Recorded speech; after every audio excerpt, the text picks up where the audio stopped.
ગુજરાત એટીએસે મોટી કાર્યવાહી કરી છે। ગાંધીનગરના અડાલજ પાસેથી આતંકી પ્રવૃત્તિઓ સાથે સંકળાયેલા 3 શખ્સોની એટીએસે ધરપકડ કરી છે। એટીએસની ટીમે અડાલજ પાસેથી 3 શખ્સની ધરપકડ કરી। કેટલાક શખ્સો આતંકી પ્રવૃત્તિ સાથે સંકળાયેલા છે, જેની બાતમી મળતા જ વોચ રાખવામાં આવી હતી અને એટીએસની ટીમ દ્વારા ત્રણેયની ધરપકડ કરી લેવામાં આવી છે।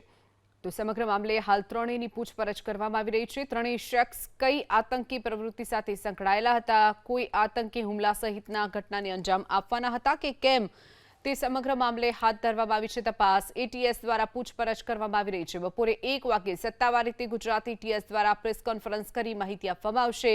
4 મહિના પહેલા પણ ગુજરાત એટીએસે અલ-કાયદા સાથે જોડાયેલા 4 લોકોની ધરપકડ કરી હતી। આ 4માં 2 વ્યક્તિ ગુજરાતના અમદાવાદના અને મોડાસાના હતા, જ્યારે 2 વ્યક્તિ દિલ્હી અને નોઈડાના હોવાનું સામે આવ્યું હતું। અલ-કાયદાના દક્ષિણ એશિયા ક્ષેત્ર સાથે જોડાયેલા અલ-કાયદા ઇન ઇન્ડિયા સબકોન્ટિનેન્ટની વિચારધારાનો પ્રચાર પ્રસાર કરતા હતા।